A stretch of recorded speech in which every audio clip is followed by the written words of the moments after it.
আজ তোমাদের কিছু প্রশ্নের উত্তর দিতে এলাম। তোমরা অনেকেই আমাকে প্রশ্ন করো যে এই যে আমি আমার ছোট বেবিকে নিয়ে এত জায়গায় ট্র্যাভেল করি, এত জায়গায় ঘুরে বেড়াই, আমার কোনো সমস্যা হয় না? এরকম একজনের কমেন্ট আমি এর আগেও পেয়েছি এবং কালকেও একজন এরকম কমেন্ট আমাকে করেছে যখন আমি আমার ঘুরতে যাওয়ার ব্লগটা পোস্ট করেছিলাম।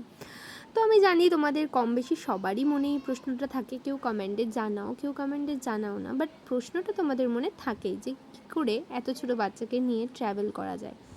অনেকেই করো, আবার অনেকেই হয়তো করো না। তো যারা করো না তাদেরই মেনলি এই প্রশ্নটা থাকবে।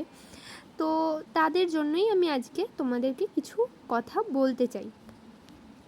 দেখো, আমরা আমাদের বাড়ির সবাই আমরা ভীষণ ঘুরতে পছন্দ করি।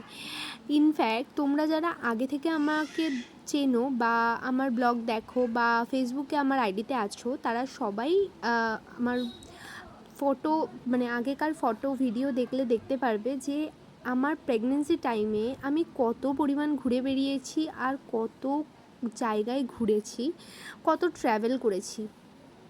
তো সেই জায়গা থেকে দেখতে গেলে আমি কিন্তু ঘুরতে প্রচুর ভালোবাসি, আর আমার ফ্যামিলিও ভীষণ ঘুরতে ভালোবাসে। তাই জন্য ওরা সবসময় চায় যাতে আমরাও ঘুরি, মানে আমি ঘুরে বেড়াই, আমার বাচ্চাকে নিয়েও ঘুরে বেড়াই। সেই জন্য ওরা আমাকে খুবই হেল্প করে, ভীষণ হেল্পফুল আমার ফ্যামিলি এই বিষয়টাতে। তো এবার বলি যে বাচ্চাকে নিয়ে ঘুরতে বেরোলে কী কী সমস্যা হতে পারে। সমস্যা যে একদমই হয় না তা নয়, বাট আমি সমস্যাটাকে সমস্যা মনে করি না। আমার কাছে ঘোরাটা, এনজয় করাটা জীবনে ভীষণ ইম্পর্ট্যান্ট। তো সেই জন্য যেটুখানি কষ্ট হয়, দেখো একটু বাচ্চা নিয়ে বেরোলে তো কষ্ট হবেই, বাচ্চার খাওয়া দাওয়া, বাচ্চা দুষ্টুমি করবে, বিরক্ত করবে, সেগুলো তো হতেই থাকবে, তাই না? তো সেগুলোকে যদি একটু মানিয়ে নিতে পারো তাহলে আর কোনো সমস্যা কিন্তু নেই ঘোরা বেড়ানোতে।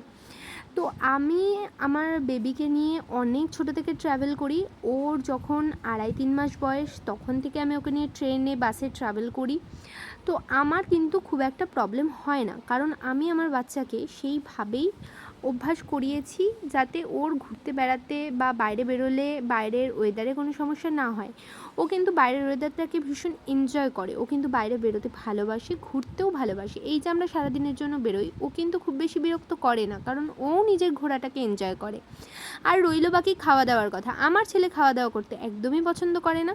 ওকে বাড়িতে বরং জোর জার করে অনেক কষ্টে শিষ্টে খাওয়াতে হয়, কিন্তু বাইরে বেরোলে ওর সেই জিনিসটা একটু হলেও কম হয়, কারণ বাইরের প্রকৃতি দেখতে দেখতে বা বাইরে কোনো কিছু করতে ঘুরতে ঘুরতে ও কিন্তু খেয়ে নিতে পারে, মানে খাওয়াতে ওকে অতটা কষ্ট করতে হয় না। তো আর বাইরে বেরোলে আমরা টুকটাক যা যা খাওয়ার খাই, ও কিন্তু একটু একটু করে সবে মুখে দেয়। হ্যাঁ, যেগুলো ওকে দেওয়ার মতো অবশ্যই সেগুলোই আমরা ওকে দিই। আদার্স তৈলাক্ত কোনো খাওয়ার বা বাইরের কোনো জাঙ্ক ফুড কিন্তু ওকে দেওয়া হয় না। ওর জন্য আমি বাড়ি থেকে কিছু খাবার ক্যারি করি, কিছু হেলদি ফুড, যেগুলো টুকিটাকি ওকে মুখে দিতে পারি। তো এই বিষয়গুলোকে মাথায় রেখে ট্রাভেল করলে আর কোনো সমস্যা হবে না। মিশো থেকে এই জামাটা অর্ডার করেছিলাম, খুবই সুন্দর এসেছে।